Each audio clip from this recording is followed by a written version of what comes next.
Pessoal, continuando a nossa aula aqui do módulo A08, os selenterados. Então, os selenterados, eles são chamados de quinidários também, ou filoquinidária, né? O que representa esses quinidários? As medusas e os pólipos. Os pólipos, então, são sésseis, né?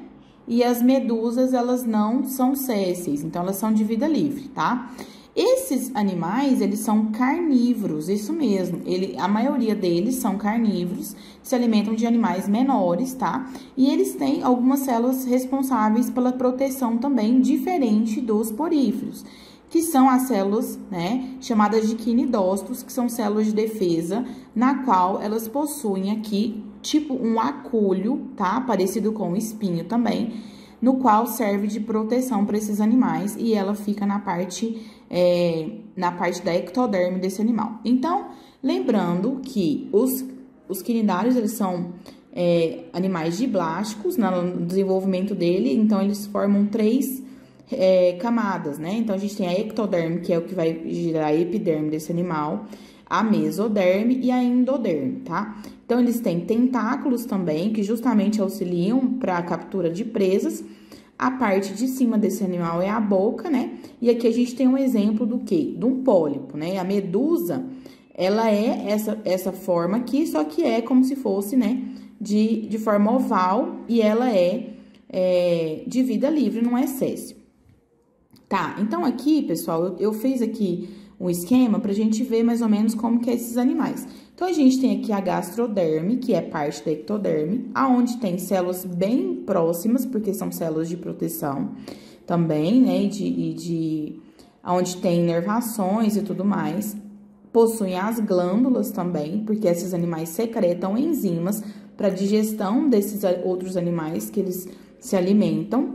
Existe aqui algumas células intersticiais também, né, entre as outras células da gastroderme, que serve de preenchimento. A gente tem aqui células nervosas, tá?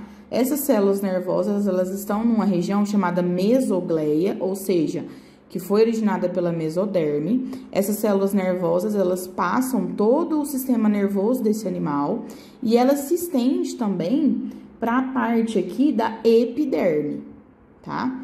Então, a epiderme tem tanto essas ramificações nervosas, quanto também os quinidócitos, lembram deles? Que eles possuem os acúlios para proteção desses animais, como se fossem espinhos, tá? Como que funciona, então, a digestão? A digestão, ela vai acontecer na gastroderme, onde existem enzimas. Essas enzimas vão começar a fazer o processo de digestão desses animais menores, né?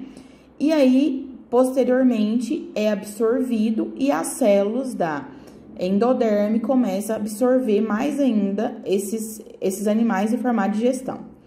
A respiração e a excreção também excretam amônia, e a respiração, elas são feitas por difusão. O que é difusão? Lembra que é a passagem de célula a célula, ou seja, tanto o oxigênio que entra pela água é passada para esses animais de célula a célula, quanto também a amônia é excretada, né, de célula a célula. E a gente tem a reprodução, tá? Então, a gente tem a reprodução sexuada, onde vai originar uma larva ciliada chamada plânula, tá? E que é a mais comum, a reprodução sexuada. E a gente tem também a reprodução assexuada, no qual eles vão... também são hermafroditas, muitos deles, né? No qual vai se fecundar. E depois é liberado a blástula para o meio aquoso, onde vai originar outro ser, outra medusa ou outro pólipo. Tá, reprodução sexuada. Então, a gente tem aqui, ó, como se tivesse uma medusa masculina, a medusa feminina, né?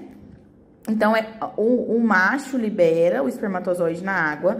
Esse espermatozoide, ele encontra com o óvulo da fêmea, vai fecundar aqui. Fecundou na fêmea, ela vai liberar a plânula, que é como se fosse aqui um zigoto, uma larva ciliada, então tem vários cílios nessa plânula.